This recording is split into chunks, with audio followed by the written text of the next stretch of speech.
Okay, greetings, leaders.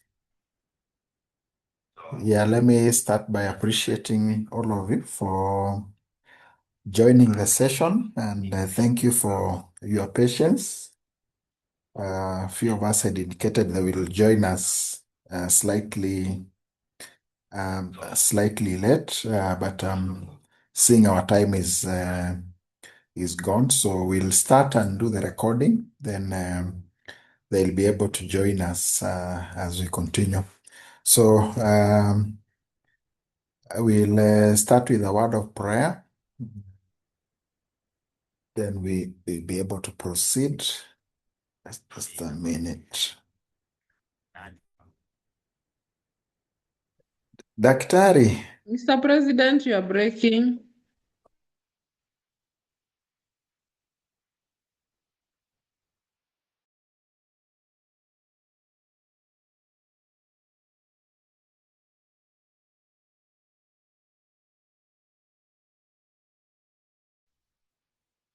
Mr. President, we can't hear you clearly. You are breaking.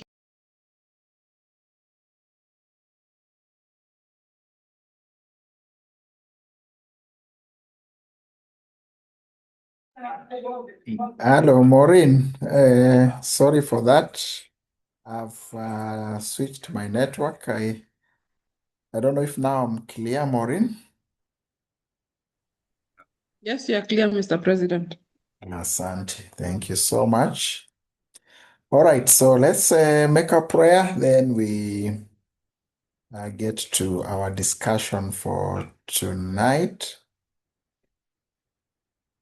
God, we thank you and we bless your name for giving us yet another opportunity just to come together as leaders and continue, Lord, to share and learn from one another, learn from you, and also learn from what we have prepared to share this evening.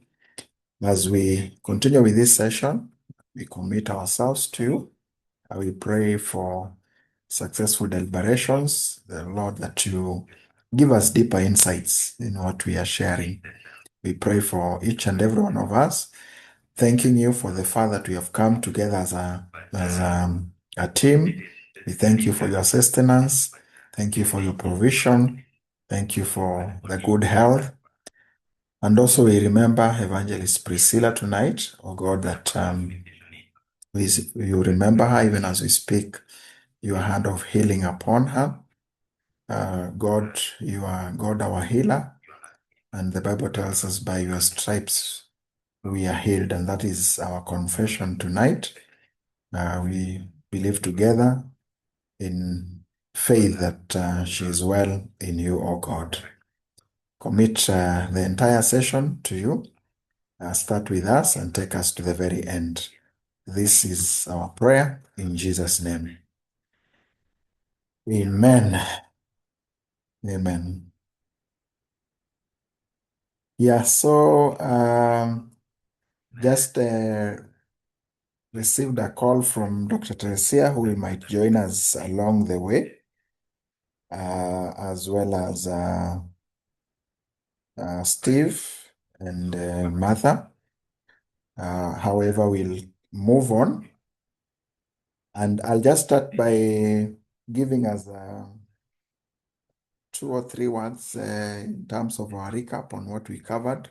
So today we'll be talking about the making of a crisis fit leader. What defines a crisis fit leader, or who is a crisis fit leader?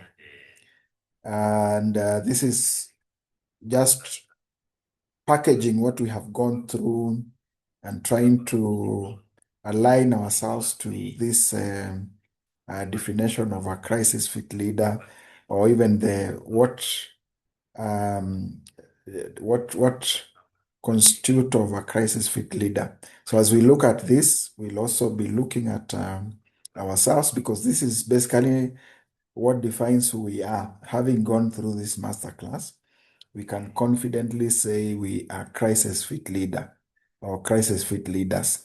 But what does that entail? So that is what we're going to discuss tonight. This is a session that will take about 1 hour. The sessions are not very long. So in 1 hour, we'll have covered this. And I will cover two modules as we have been doing. So last week, we talked about the 7 C's of leading and managing during a crisis. And one, we said in moment of crisis, it's good to get facts right. Yeah, it's good to get facts right because a lot can be said in moment of crisis and from very many quarters. Just think in the context of where you are leading as a leader, maybe in that organization or where you are working. So if something goes wrong, there will be very many versions of what happened. Yeah. So the leader has to get the facts right and also communicate from a point of knowledge and also a point of prevailing be appraised in terms of what is happening, including the latest update regarding what is happening. And remember, we were looking at also the lessons from COVID-19 last week. And this is one of the issues that we picked. There was frequent updates being given by various governments. And the effort was to try to ensure that they're able to convey the correct facts because a lot of other people were communicating different sources. Some were myths, some were true. So, as a leader, then we have a responsibility to be able to get the facts right. Then we also talked about have a strategy and a plan. Yeah, have a strategy and a plan, and this has to be done before the crisis. Remember the three phases: pre-crisis, during crisis, and post-crisis. So the best time to have a strategy is before. And next week, we'll talk about how to prepare a risk register that will eventually give us a crisis management plan. Yeah, and that will align to what this masterclass is all about, where we anticipate, then we plan, and then we execute. Then the third one is impactful and decisive actions. So basically, here we are talking about actions. So the actions should again be part of what will in the crisis management plan. Then be innovative and experiment. We may not have all strategies that will give us exactly what we anticipate. But all the same, there is need to still act. Yeah, there is need to still act. Sometimes we even communicate as leaders that we are taking these measures. It's not that we 100% it will work out, but we believe it's better than doing nothing, and we hope that it will turn out as we expect. Yeah. So it may not be a very likable way of leading, but leaders who are very authentic, sometimes we have to communicate in that manner. So innovate, experiment, then be empathetic and positive. Remember, in this moment, people are going through could be low. Some people could be low in terms of momentum, in terms of the spirits are low. Some would have probably they have lost their assets, they have lost their loved one. So being empathetic and positive is critical. Then create a safe environment where people are able to express themselves, talk about how they are feeling, and be able to get a space where they can freely express themselves. Then over communicate deliberately. That word over communicate is important so that we do not allow space for any um, any unfactual information to get into circulation. or counter any unfactual information. Then collaborate with internally, collaborate within the community, try to see who can we work with or who do we want to work with to help us navigate through such a situation. So, and this happens quite often. We've seen this even in our country. Sometimes something happens and you see a bigger community beyond just the people that are around us coming into action and joining hands together. And then be prepared and shared leadership. Shared leadership basically is to try and sometimes cascade decision making. If someone has the right information, someone has certain access to certain information, then they can be empowered to make certain decisions because they have or they are closer to where the information is available, and therefore they are better placed to make certain decisions. So this is part of what we discussed last week, and then we looked at COVID-19, what happened, and we picked a few lessons from this pandemic. So today we want to talk about who is a crisis fit leader. Yeah, the making of a crisis fit leader.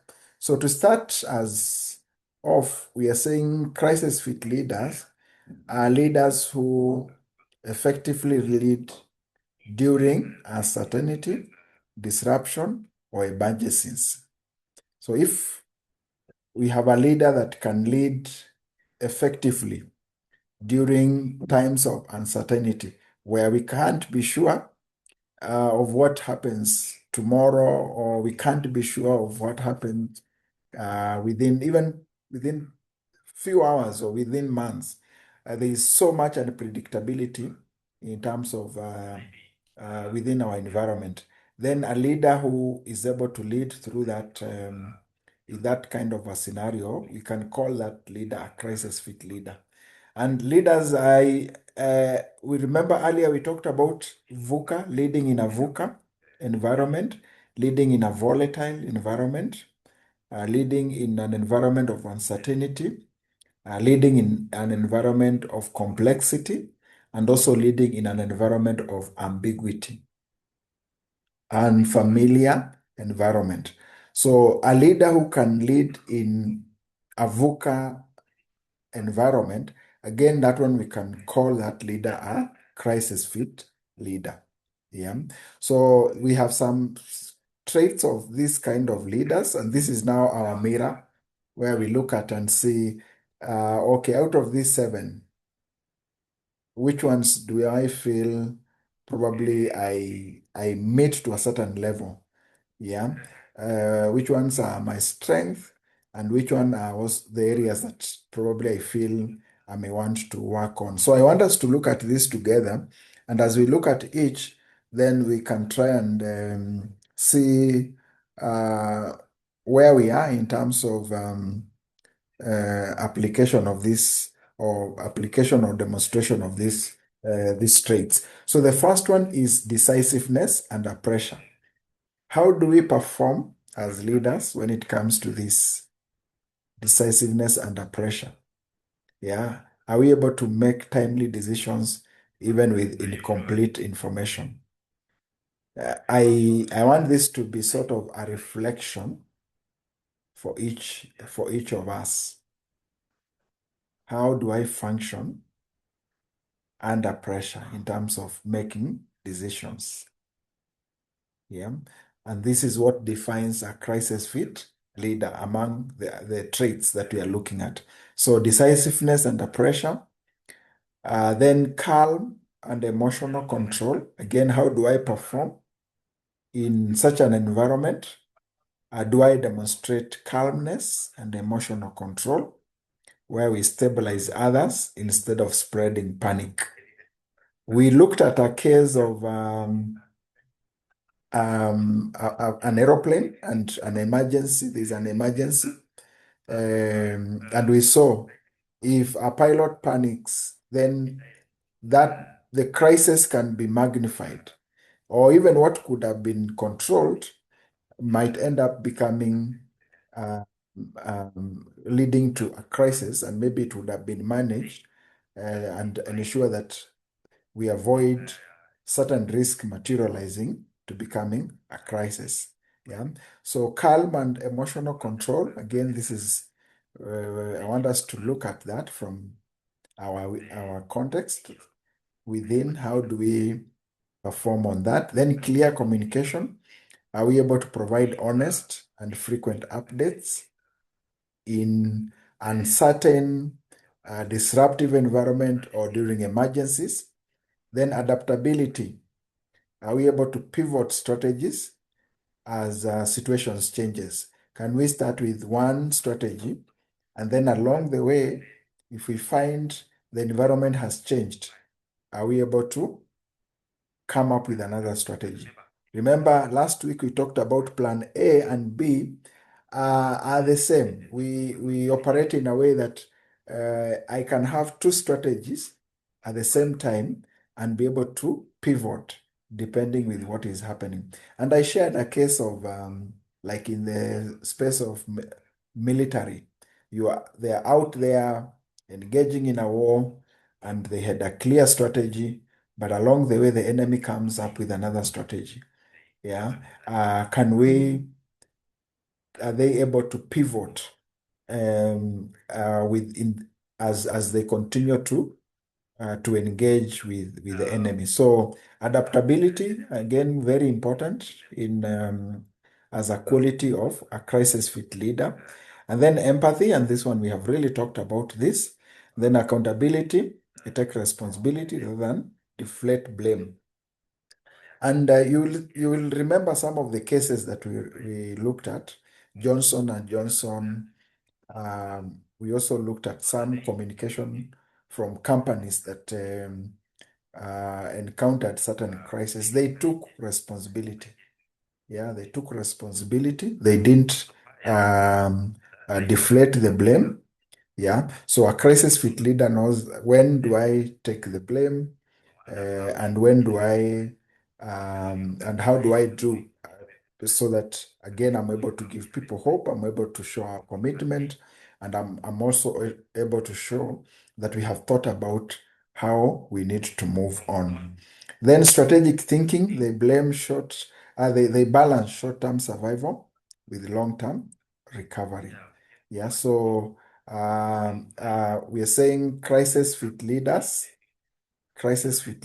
they're able to think strategically. So, yeah, so they're able to balance short-term survival with long-term recovery. Okay. So looking at these traits,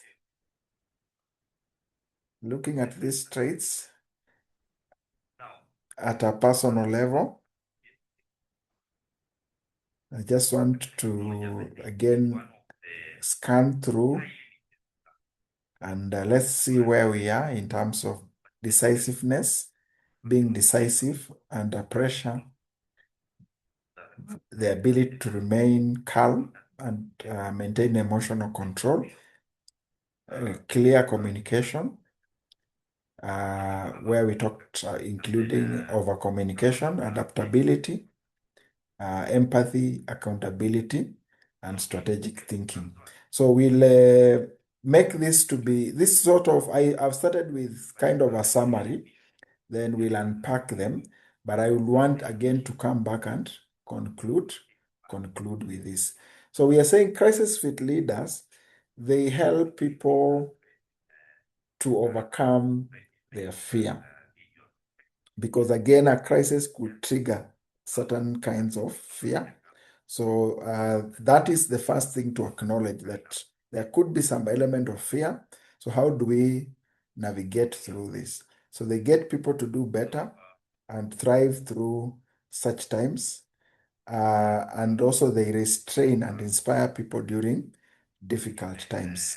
Remember, positivity is key, as we have indicated even in the previous discussions.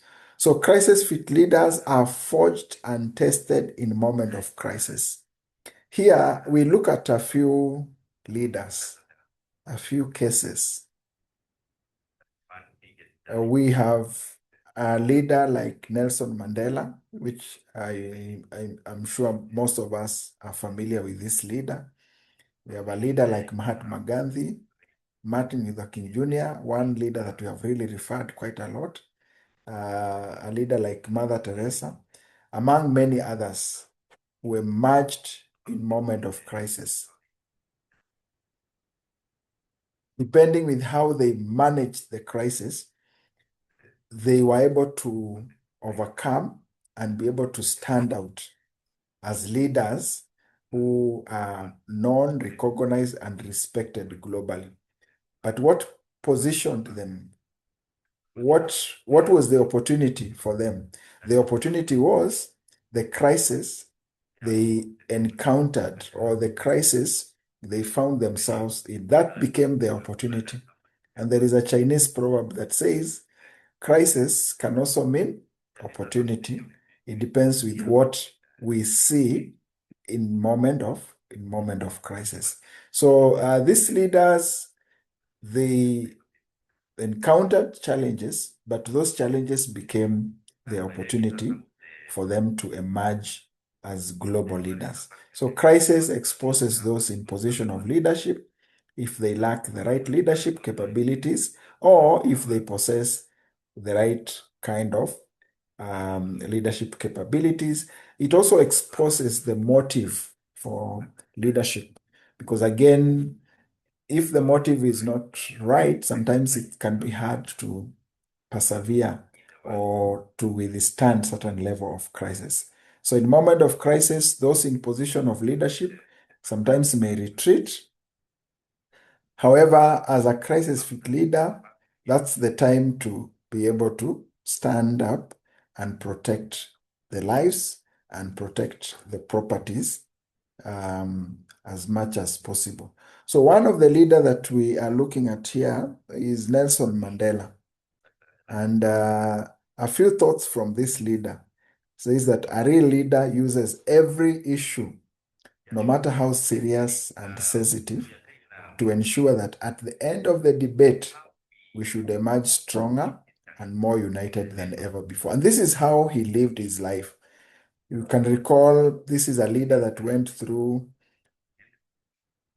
a lot of very difficult moments, being jailed for over 25 years, still coming out and forgiving the people who took him through that difficult experience. And therefore, when we read this kind of statement, it is what he believed, it's what he lived, it's what he practiced as a crisis fit leader. Yeah, when the history of our times is written, we'll be remembered as the generation that turned our backs in moment of global crisis, or will it be recorded that we did the right thing? Again, from the same leader. And finally, there he says, do not judge me by my success.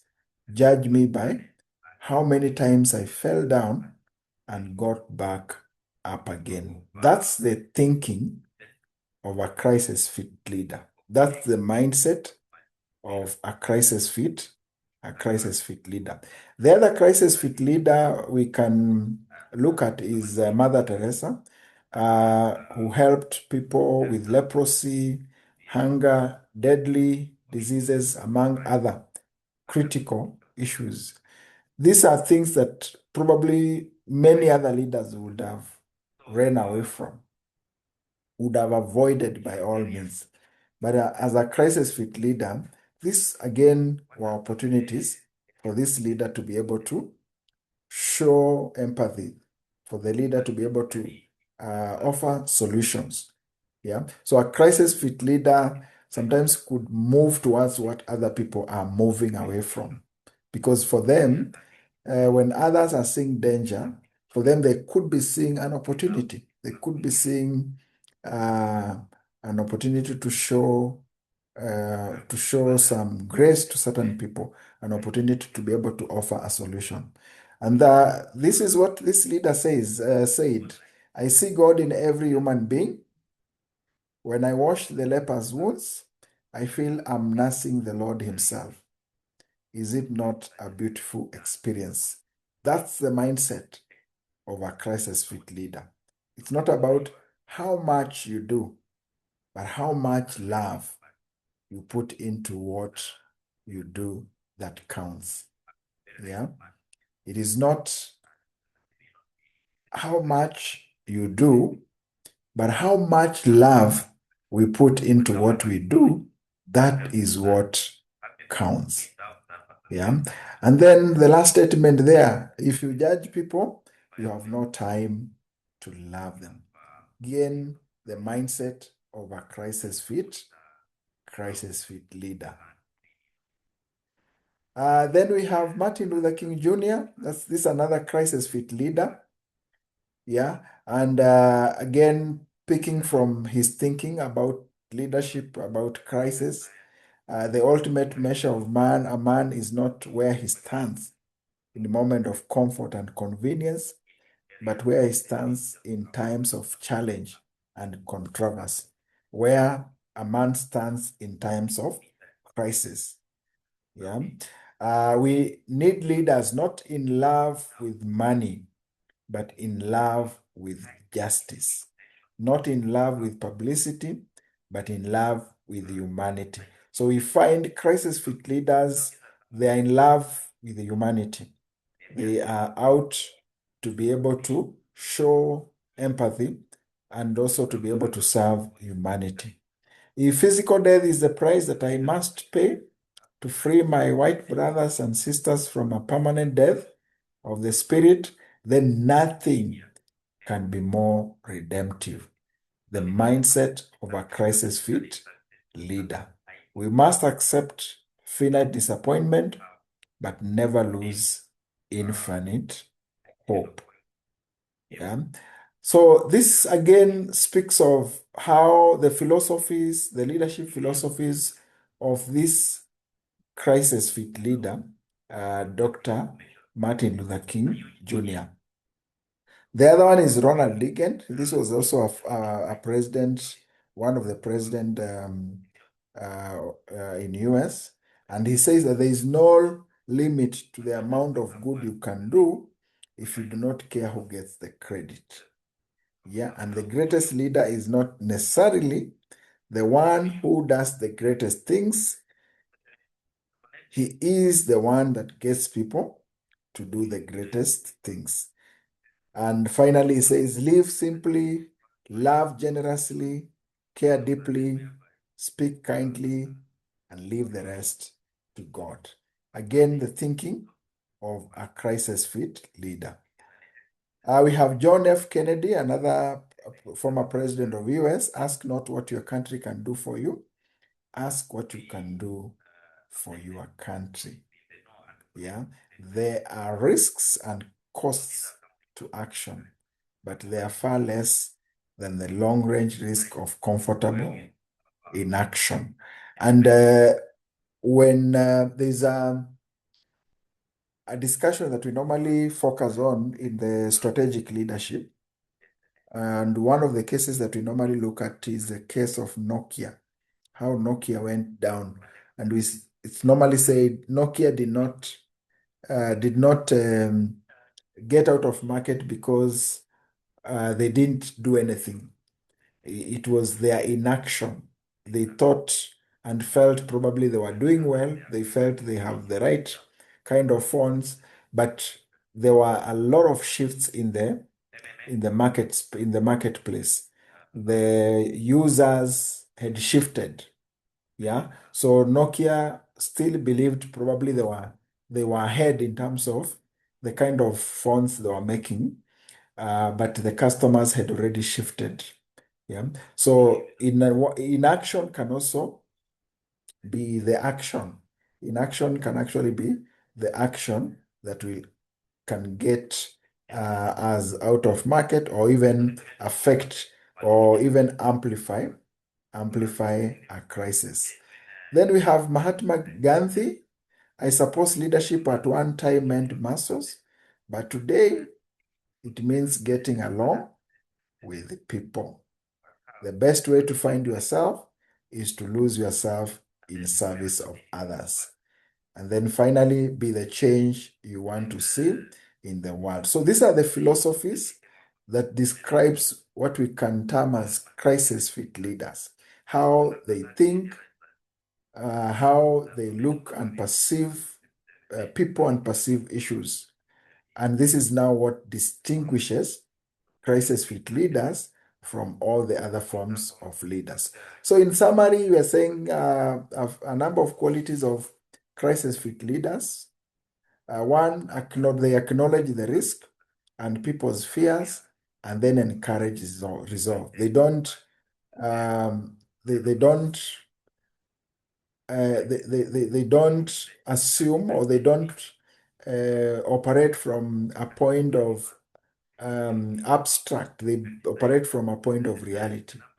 This is what could be happening, but how do we navigate based on what is happening? So we have some example here. The only thing we have to fear is fear itself. Yeah, U.S. President Franklin Roosevelt in 1933. This is what he said. Yeah, the only thing that we have to fear is fear itself. He also said there is no unresolvable problem if we face it wisely and courageously. There are many ways in which it can be helped, but it can never be helped merely by talking about it. We must act, and act quickly. So acknowledge the risk and people's fears, then encourage resolve and come up with a strategy. Again, another example here. Less than a decade later, we hear again, this is the Prime Minister, Winston Churchill. He encouraged people to keep the faith. We shall not fail or falter. We shall not weaken or tire. Neither the sudden shock of battle, nor the long drawn trials of vigilance and exertion will wear us down. Give us the tools and we will finish the job. So acknowledge the fear, acknowledge the risk and people's fears, but encourage resolve based on the language, or based on how a leader communicates in a moment of crisis. The role of crisis fit leaders in moment of crisis is to provide both honesty, be very honest, but also credible hope. Yeah. And crisis fit leaders inspire followers with the words of encouragement, as we have seen. So again, we see Reverend William Coffin words: courage is a crucial virtue.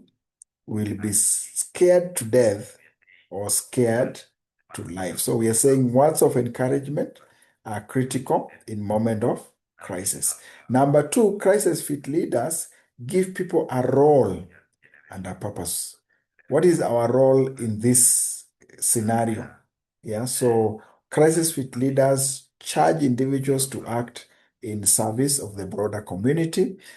And this is why a crisis management plan becomes important, so that everybody knows what they need to do in the moment of a crisis.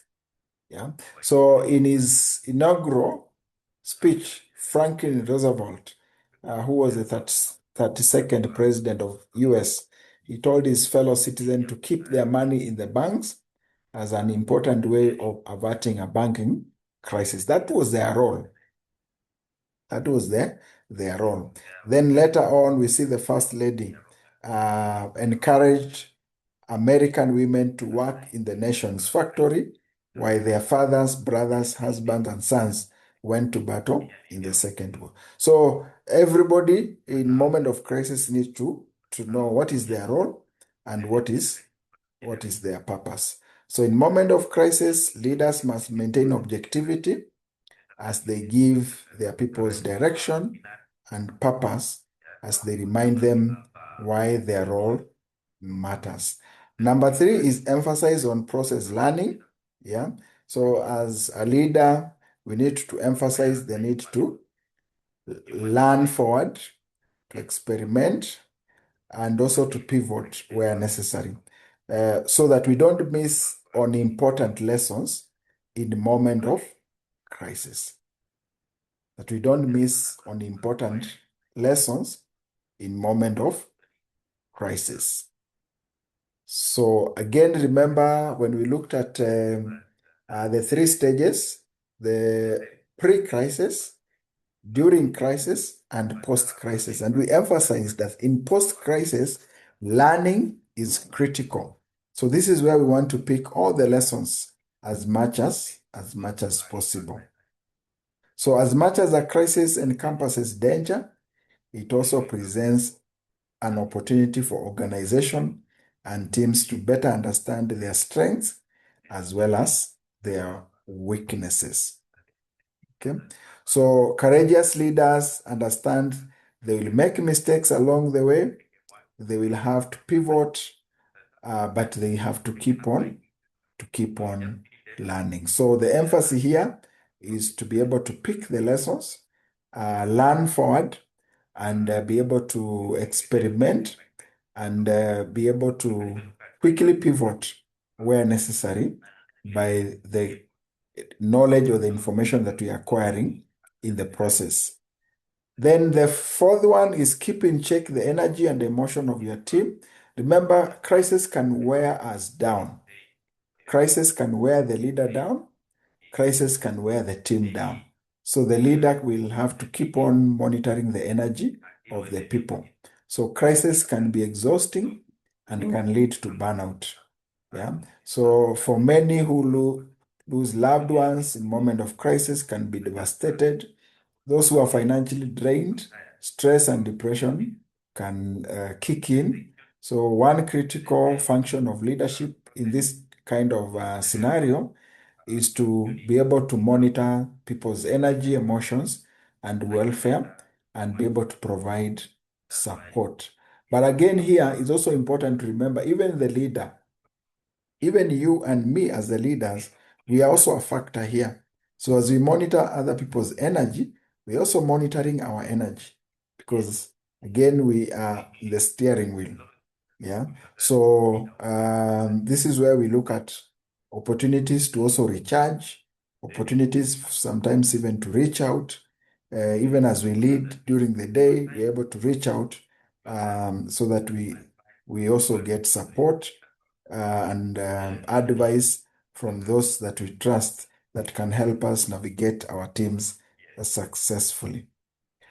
Yeah, so the leader must begin by taking care of himself physically, emotionally, and spiritually, so that together they are able to emerge stronger and also prepare for any other crisis that could emanate. So this is again very, very important in terms of monitoring our own personal energy and monitoring the energy of the people that we are leading. So some quotes here, just to sum this up. Strength does not come from winning. Yeah, your struggles develop your strengths. When you go through hardships and decide not to surrender, that is also strength. So strength does not come from winning.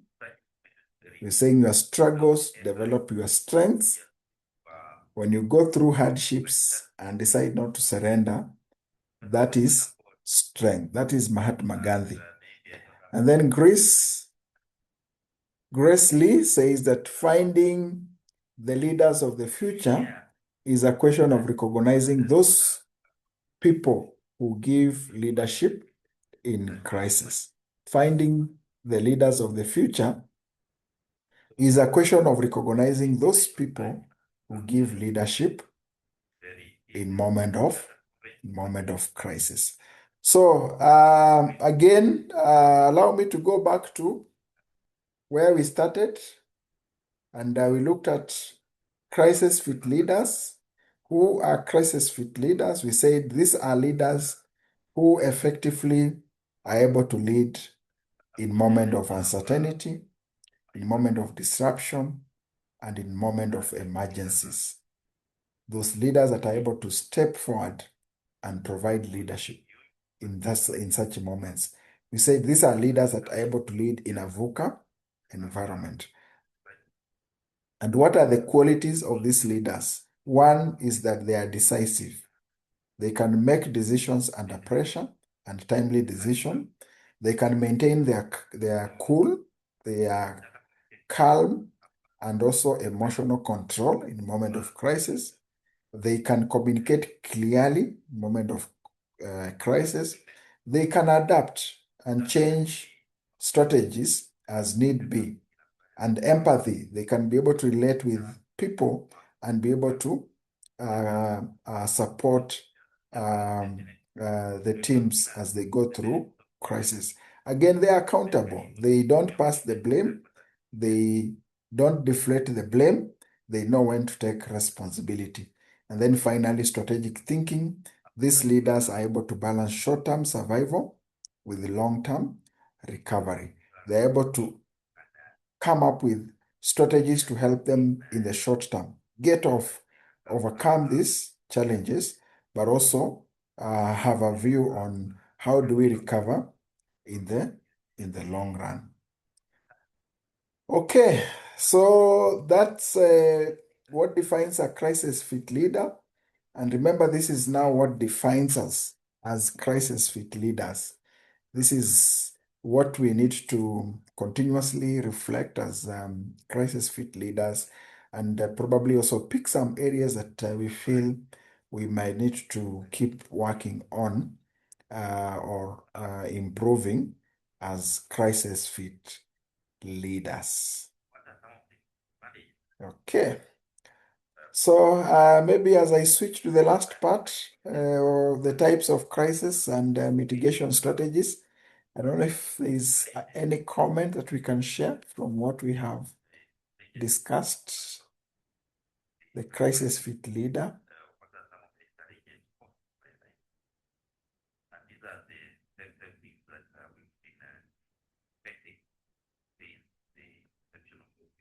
Any comment or question or input? Martha, you are welcome. Thank you for joining. Maureen, are you okay? Is there something you may want to mention?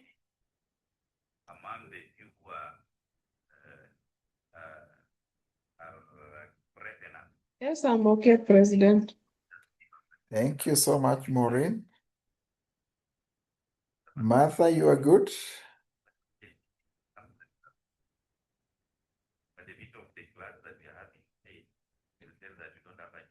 Martha, I know you are normally comfortable with the chat.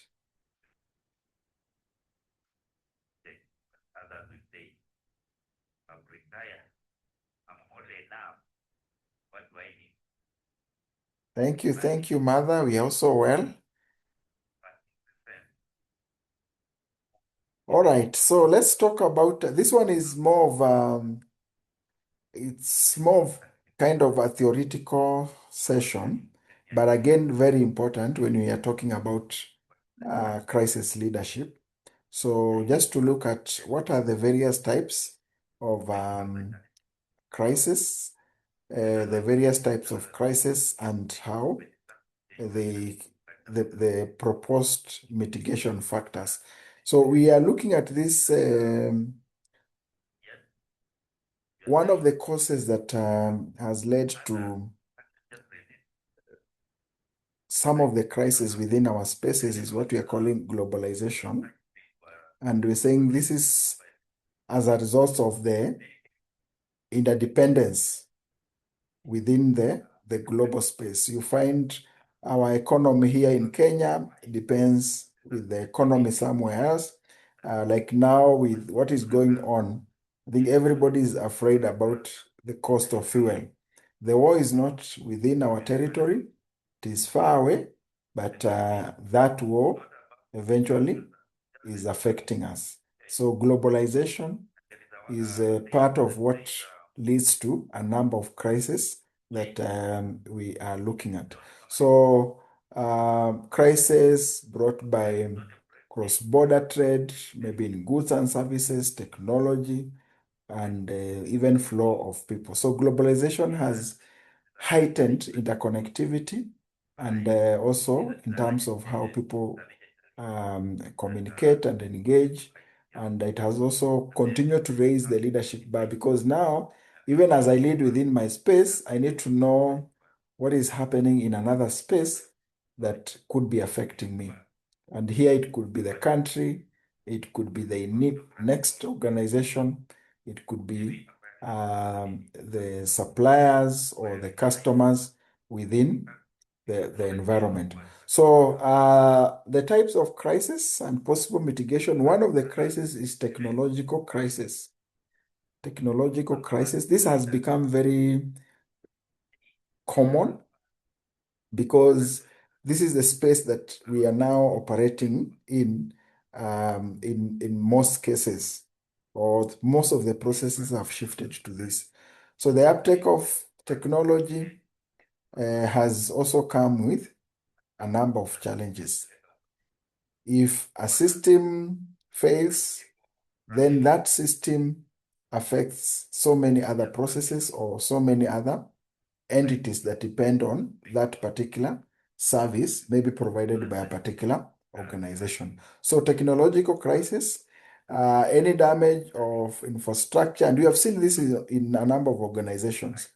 Yeah, we've seen even in government being affected by this. A system is hacked, there is a fiber cut, there is system downtime. So all these are part of what, as an organization, we need to anticipate and plan for, especially if our core business is driven by technology. So technological crises include maybe hardware failure, a compromised system, software failure, yeah, hackers. So when we'll be doing our risk register, we'll want to know probably, is this one of the risks that you feel you are exposed to as an organization, and what measures are in place to be able to safeguard this. The measures could be the policies that you have put in place, the disaster preparedness, the recovery process, the backups, yeah, and also in terms of the human capital. So those could be some of the strategies that we'll be looking at if we encounter such a crisis. What are the mitigation plans that we have in place? And this is now where we are talking about a crisis management plan, because that will give us, one, it will give us the risks. It will also give us how to address those particular risks. Then the other one is financial crisis. Yeah, financial crisis, maybe a sudden loss of money, especially when it comes to banks. Banks are majorly affected by this. Maybe insurance are also affected by this. The business community, different kind of businesses are affected by this. But financial crisis could majorly affect financial institutions, but also individual. There are people who have been declared bankrupt. Yeah. So those people we can say they suffered a financial crisis. And this one can lead even to negative reputation. It can influence and affect the trust of the people to the entity. Yeah, so a risk and a crisis management plan is important to mitigate financial crisis. The other one is natural crisis. Again, this one is quite common. I know this one happened just the other day in our country. Storms, natural crises, which are very difficult to predict sometimes. And we are saying natural crises are mitigated by establishing it should be functional, natural disaster management plan, as well as committees that can be able to respond with agility as quickly as possible and well prepared. A crisis of malice, and you can recall this is one of the one area that we looked at, crisis of malice, which can attract adversaries. You remember Johnson and Johnson? I think that is one case that we can look at and align to. We can cite as a crisis of malice. Yeah, where someone replaced products with fake products and wrapped them without the knowledge of the manufacturers. Again, we also have examples of hacking IT systems within an organization and posting damaging information about the organization, tampering with the product, and that is what we have looked at just now. Then a crisis of deception or dishonesty. This again has an element of technology embedded into it. So a person from within the organization can share or even misrepresent the information about the organization. That is a crisis of deception. So such crisis can be handled by enhancing access to information security policies and plans, as well as deployment of advanced monitoring systems. Training is also important. It can also help in mitigation. Then we have a crisis of organizational misdeeds. This is also a very interesting one. A very interesting one, where we talk about leadership misdeeds. Yeah, maybe through inadequate consultation when it comes to decision making. It could also occur when leaders make decisions without taking enough precautions to safeguard the interest of stakeholders. So it's a misdeed or it's an action that was undertaken, but it led to a crisis. Yeah, or it led to unfavorable outcome. So if such decisions are not favorable, they can lead to misdeed crisis. They're saying this type of crisis can lead to maybe court cases and even financial losses. Yeah. So a crisis of organizational misdeed can be treated by transparent stakeholders engagement and also consultative decision making. We also have a crisis of workplace misdeeds. So the other one was organizational misdeed. This is workplace misdeed. So this type of crisis has a long-term effect on the productivity of the organization. Yeah, and workplace code of conduct is key when it comes to handling crisis of workplace misdeed. So we have cases of workplace violence. That is one of the what we can term as a workplace misdeed. Maybe workplace violence, injuries of employees constitute a crisis of workplace misdeeds. So we'll look at this again practically. As I said, this is more of a theoretical session, but we'll look at it practically when we'll be formulating the risk register. So just keep it in view. What we have understood, that is okay. The rest we shall look at them when we'll be working on the risk register. And then now we connect the dots. Yeah, so some of them we shall even remember when we'll be doing that exercise together in the next session. All right, so in times of crisis, we summon up our strength. Then if we are lucky, we are able to call every resource, every forgotten image that can leap to our quickening, every memory that can make us know our power. And this luck is more than it seems to be. It depends on the long preparation of the self to be used. A long one, but the emphasis here is what we have been saying from day one: preparation, preparation, preparation.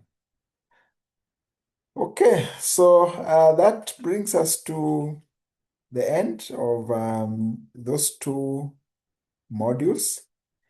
I will share this recording so that probably you need to relook at it. You can relook at it. And then next week, we'll now look at what we have covered practically. I'll prepare some simulations so that we can look at them together. We'll also get your feedback. We'll take some examples from your companies and then just fill that matrix. There'll be a matrix that we shall be filling together, and just to help us connect what we have learned into practice. So I'll pause there unless we have a comment or a question.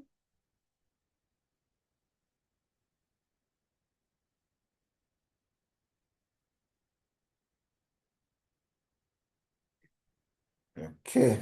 So thank you so much. Thank you for joining. Um, in case there are areas that you feel have not come out very clear, don't worry. We shall revisit that when we'll be doing the practical, because I know this is more of theoretical. The session for tonight is more theoretical, but we shall now connect the dots next week. So let's say a prayer. God, we thank you for the opportunity to engage. Thank you for helping us to have the time together, and what we have learned, help us to continue to internalize, help us to continue, Lord, to even having deeper and deeper understanding as we continue to reflect on what we have learned. Thank you for every leader, those who joined, those who are unable to join, remember them. Those who are on transit, remember them. Those who are unwell, God, we know that you have your hand of healing is upon them. May you give us a blessed night, even as we rest. And this we pray in Jesus' name. Amen. Amen. Thank you. Thank you. Thank you so much. Wishing you all a blessed night. You too, thank you, and thanks for the session. Thank you so much, Maureen.